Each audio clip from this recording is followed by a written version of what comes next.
It's been 10 long years, but the Horsemen are finally back doing what they do best, illegally squatting in Brooklyn warehouses to perform flashy underground magic. Atlas, Merritt, and Jack reintroduce themselves to a crowd of eager fans, because humility is for people who can't pull a coin from your ear. Henley makes her grand return, flexing her master's degree and suburban mom status. Meanwhile, a crypto bro named Brett is sitting in the audience, completely unaware he's about to get aggressively financially redistributed by our favorite tricksters. They pull a random hoodie-wearing guy on stage and perform a flawless magic exorcism, where all four magicians literally possess his body. It's the human equivalent of a clown car, and honestly, a top-tier party trick. The possessed volunteer calls out Brett for scamming pension funds, completely violating his privacy by yoinking his solid gold phone and tossing it into the crowd. The volunteer then inexplicably levitates, because gravity is completely optional in this universe. In a shocking twist of philanthropy, they give the audience Brett's stolen millions via crypto passwords hidden on wet playing cards. As the cops arrive to crash the party, the magicians pull a classic Houdini and vanish into thin air, leaving Brett to rage at an empty stage. Plot twist: it wasn't the real Horsemen, but a bunch of Gen Z fanboys in wigs reviewing their own bootleg performance. They break into an abandoned commercial bakery with some impressive Mario-style parkour, proving that youth really is wasted on the young. Back at their surprisingly spacious and rent-free loft, the kids stash their cash and complain about being hungry.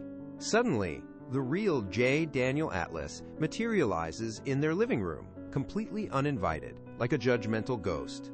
Atlas relentlessly roasts the kids, calling out Bosco Leroy as a Juilliard dropout whose last gig was playing the Red Teletubby in Times Square. It's a masterclass in breaking the spirits of the younger generation. He continues his verbal destruction, profiling June as an anti-authority runaway and Charlie as a textbook behind-the-scenes orphan. Atlas admits their discount Robin Hood act was cute, but their sleight of hand needs serious adult supervision.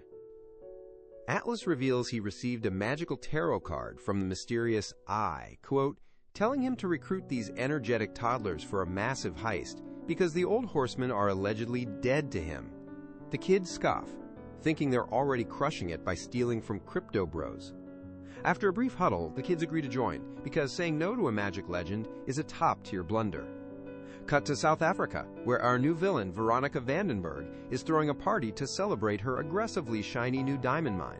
Veronica proves she's an absolute menace to society by sticking a massive diamond into a board member's mouth just to prove a point about market value.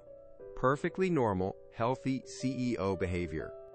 Over in Antwerp, Atlas treats his new protégés to chocolates and a history lesson about the heart diamond. This massive rock is guarded better than the nuclear codes in a subterranean Arabian desert vault, but it's currently on vacation in Belgium. Atlas explains that Veronica cleans dirty money for the world's worst humans, and the Eye wants them to steal the jewel to end her whole career. The kids are entirely down to ruin a billionaire's day. Meanwhile, Veronica receives a creepy anonymous call on a child's toy frog, threatening to expose her dark, murderous past if she doesn't hand over the diamond. She hangs up, completely unbothered by the blackmail. June and Charlie use the age-old trick of carrying a clipboard and looking confident to swap signs with a chauffeur, hijacking the identity of a famous photographer for Bosco. At a ridiculously fancy diamond gala, Veronica is lecturing guests on the passion of natural gems when Atlas smoothly crashes the conversation. He casually drops some trivia about Marie Antoinette to establish absolute intellectual dominance. Atlas points out the room is full of arms dealers and despots, getting himself promptly escorted out by security. Behind the scenes, Bosco prepares for his fake photo shoot with the diamond. Bosco demands the diamond be removed from its protective glass, playing hard to get, which instantly makes Veronica flirt with him. It's a bold strategy, but it pays off. June tries to get too close to the gem, but is shoved away by the head goon, Laitabo. Realizing their stealth mission is busted, the magicians rip off their tearaway clothes to reveal their tuxedo-ready heist outfits. Bosco causes a scene by chaining himself to an ice sculpture like a rogue climate activist. In the ensuing chaos, Atlas stands up and announces he will make the diamond appear in his palm. Atlas magically yoinks the diamond, prompting the guards to attack. Suddenly, Jack Wilder appears out of nowhere throwing cards like ninja stars, and Henley returns to aggressively rearrange a guard's face with a champagne bottle. The reunited old crew fights their way upstairs, with Merritt hypnotizing pursuing guards into playing invisible violins. It is objectively the funniest combat tactic ever deployed. They escape via a helicopter on the roof that turns out to be a flat cardboard cutout, leaving the guards questioning their very existence. Down below, Letabo realizes the diamond case itself was swapped out, not the gem. A flashback shows Charlie expertly using a remote-controlled panel to swap the real diamond for a fake one during the photo shoot. Back in the present, the magicians toss the $500 million rock around on a getaway boat like a cheap hacky sack. The reunion gets incredibly spicy as Jack complains about performing on cruise ships and Merritt reveals he's been drinking himself silly in Mexico. Turns out, Lula dumped Jack for Paris, making this the most awkward boat ride ever. The tragic lore drops. The original Horsemen broke up because their leader, Dylan Shrike, got caught and locked in a Russian prison due to their sloppy mistakes. Atlas refuses to let the vibe stay ruined and pulls out his tarot card. They combine their individual tarot cards to form a magical map pointing to a creepy French castle, because using Google Maps is for amateurs. The crew reluctantly agrees to go. Arriving at Chateau Roussillon, Jack tries to pick an ornate lock, but June completely flexes on him by solving it like an escape room puzzle. The generational divide has never been so brutally obvious. Inside, the chateau is basically a hoarder's paradise for magic nerds. Charlie proves his worth by cracking a code based on the publication year of an ancient witchcraft book. A secret door opens, revealing Thaddeus Bradley hiding in a massive mirror room. He acts like the eccentric grandfather nobody asked for but everyone secretly loves. Thaddeus reveals the chateau was actually a World War II military base where illusionist Jasper Maskelyne built fake inflatable cities to bamboozle the Nazis. Meanwhile, Veronica gives a press conference denying she launders money. Veronica, proving she has the Interpol director on speed dial, gets tipped off that the magicians are hiding in France and orders them served up on a silver platter. Charlie and Henley bond in a trippy mirror maze, where Henley admits her entire stage persona is just a way to hide her crippling fear of the spotlight.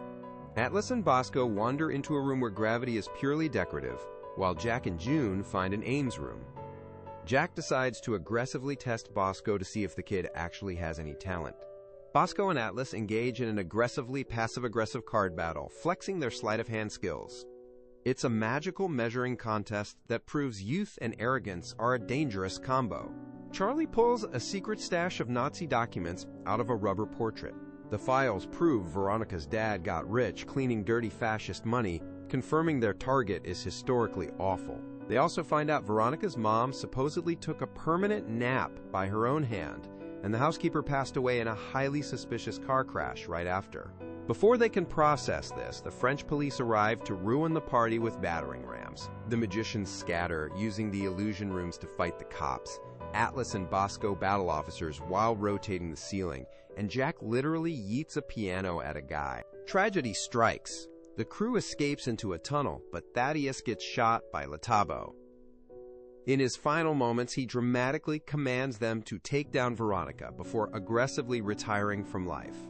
The surviving magicians escape by a river, but realize June, Jack, and Merritt were captured. Bosco insists on a reckless jailbreak to save his only friends. Veronica gloats at a handcuffed Merritt, trauma-dumping about how she hates magic because her dad liked it more than her. Truly the root of all elite villainy is daddy issues. Merritt brilliantly psychoanalyzes her right back, guessing her mom passed away because her dad was sleeping with someone else. Veronica is visibly shook. A completely unhinged, old, drunk woman stumbles through the police station, breaking her own arm to distract the cops. She then calmly picks the lock to Jack's cell with a tool pulled out of her nose. The old lady peels off her face to reveal she's actually Lula. She reunites with Jack, casually setting a trash can on fire to cover their escape. June goes full action hero, fighting off cops with lamps and bookcases. Merritt sacrifices himself to Latibo's sleeper hold so the kids can successfully flee. Jack, June, and Lula escape into the woods in a stolen police car. Lula and Henley finally meet and immediately fangirl over each other because women supporting women is top tier. The team debates their next move. Charlie wants to trade the diamond for Merritt and go home, but Atlas insists on finishing the mission to expose Veronica's murder and laundering. Charlie delivers a tear-jerking speech about how the Horsemen gave him a reason to care about the world. Atlas smirks and drops the iconic line, "So what's the trick?" In Abu Dhabi, the team hacks the sky itself, projecting massive holograms of the Horsemen to announce they are returning the Heart Diamond tonight. Veronica is completely unbothered, enjoying her aggressively branded motorsports party nearby. She casually invites Atlas up to her VIP box to make the trade. Charlie and Bosco infiltrate the heavily guarded race area by pretending to be a documentary crew. It's a classic reminder that if you carry a camera and act annoyed, you can go anywhere.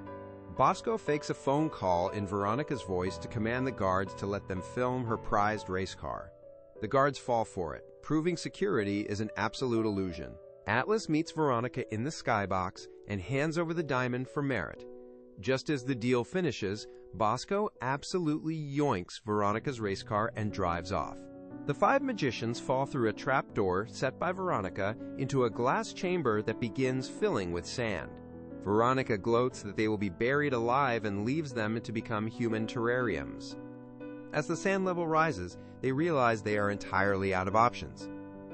Jack suddenly remembers an obscure magic trivia fact about wet sand being heavier than dry sand. Jack uses Merritt's belt to break an overhead pipe, flooding the sand to crack the glass. Meanwhile, Bosco channels his inner Ricky Bobby in a chaotic desert car chase before getting surrendered to Interpol. Inside the Interpol van, Bosco dislocates his own thumb to slip his cuffs, pepper sprays the guards, and causes a massive crash. He casually strolls out of the wreckage like a boss. Back in the water chamber, Henley uses her massive lung capacity and her diamond ring to cut the glass underwater. The glass shatters, washing the magicians to safety right in the nick of time. The climax. Veronica arrives at her ultra-secure, subterranean desert vault to stash the Heart Diamond. But wait, a shadowy figure emerges. It's Charlie. In a soap opera-level twist, Charlie reveals he is Veronica's illegitimate half-brother, the housekeeper's son who survived the car crash she orchestrated 15 years ago. He performs the red silk trick their father taught them, establishing ultimate dramatic dominance. Veronica tries to end Charlie's life with a gun, but he casually performs the bullet catch. Suddenly, the walls of the desert vault literally fall down, revealing they aren't underground at all. They are standing center stage in the Abu Dhabi arena in front of a massive audience. The ultimate gaslight is complete. The Horsemen step onto the stage to explain that Charlie was the mastermind behind the entire heist to avenge his mother. He recruited the kids and manipulated the original crew into helping him pull off the century's most elaborate revenge plot. A glorious flashback montage explains the mechanics of the bamboozle. The dust storm was a truck with smoke machines, the car ride was driven up a ramp, and the vault was just a practical stage set. They manipulated her reality so hard, she forgot what continent she was on. Veronica is aggressively arrested, and her fortune is promised back to the community she robbed. The Horsemen drop the mic, telling the crowd to make your own magic and take a final bow. Back in Brooklyn, the 8 magicians celebrate their victory. Jack and Lula finally share a romantic kiss, and Merritt bravely drinks a Gen Z beverage that he admits actually slaps. Suddenly, a mysterious octagonal puzzle box arrives via the freight elevator. Jack opens it, projecting a hologram of none other than Dylan Shrike. In the final twist that absolutely everyone saw coming, Dylan isn't in a Russian prison at all. He faked it to bring the team back together.